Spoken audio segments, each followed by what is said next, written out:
I remember the summer of 1952 as clearly as if it were pressed between the pages of my mind like a dried flower, its colours fading, but its shape perfectly intact. I was 12 then, and my parents sent me to stay at Aunt Clara's house by the river, a narrow, leaning place with green shutters and a porch that always smelled faintly of old rain. The days there were soft and slow. I would sit on the back steps and watch the silver water ripple past, listening to the polite creak of the trees. Aunt Clara was kind, if a little distant. She often paused in her work, staring out the window as though something outside was calling her name, though she never went to see what it was. She kept to certain rituals without ever explaining them. Every evening, just before dusk, she lit a small candle in the upstairs hallway. "It keeps the shadows in their place," she said once, smiling, though I thought her smile looked tired. The hallway was long, with wallpaper patterned like faded vines. At the far end was a door that I never saw opened. On my third evening there, I heard a sound from that end of the hallway, a soft knock, like fingertips on wood. I imagined perhaps Aunt Clara had locked a storage room, or that one of the loose shutters was tapping in the wind. When I asked her, she pretended not to hear me, her eyes fixed instead on the candle's flame as it trembled slightly. Though there was no draught, nights in that house were different from any I had ever known. The river's lullaby was broken, sometimes, by voices just faint enough that I could doubt them, whispers threading through the slats of my door, saying words I couldn't catch. Once I woke to find the candle outside, flickering low, though Aunt Clara never seemed to have checked it after lighting.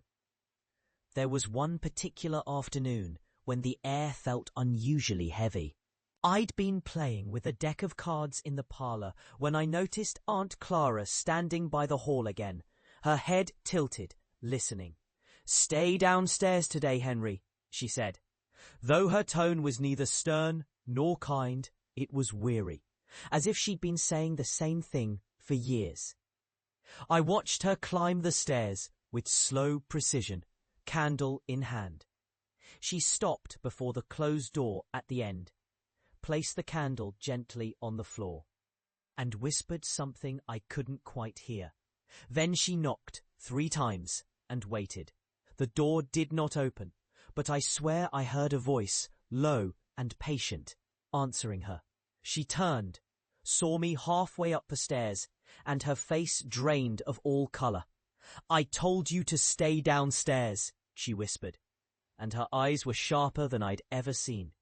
From then on, I kept my distance, though the sound of that steady knocking, always at dusk, carried through the walls like a heartbeat. Some nights there would be no knock at all, and I almost missed it, until I realised those were the nights I woke to find my chair in another part of the room, or the river's song replaced with a silence so pure it pressed against my ears. Near the end of summer, I found Aunt Clara writing at the kitchen table. The paper was yellow and thin, her handwriting spilling in loops and slopes. She didn't look up, even when I poured water beside her. I saw she was writing a name over and over again, mine among them, as though testing how it felt. On my final night, I woke well past midnight to find my door open. In the hallway, the candle was still lit, and the door at the far end was ajar. Inside was darkness so complete it seemed to swallow the flame's glow. Aunt Clara stood just inside, her back to me. She was speaking softly, and between her words came the unmistakable sound of breathing, another presence that made the air buckle inward. She turned then, and though her mouth formed my name, her eyes were fixed on something behind me. A cold hand brushed my shoulder, gentle as a parent guiding a child. I don't remember leaving the room, nor climbing back into bed. I only remember waking in the morning to find my suitcase packed and Aunt Clara waiting by the porch, her hands clasped tight together. I never returned to her house. Years later, after she passed, I was given a small box of her things. Inside was the yellowed paper I had once seen on her kitchen table.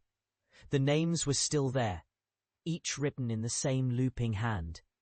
At the very bottom, just below my own, was one more name, a name I didn't recognize. Yet when I saw it, I felt an old, familiar pressure on my shoulder, and realized I had heard it whispered to me once, in the dark at the end of a hallway by the river.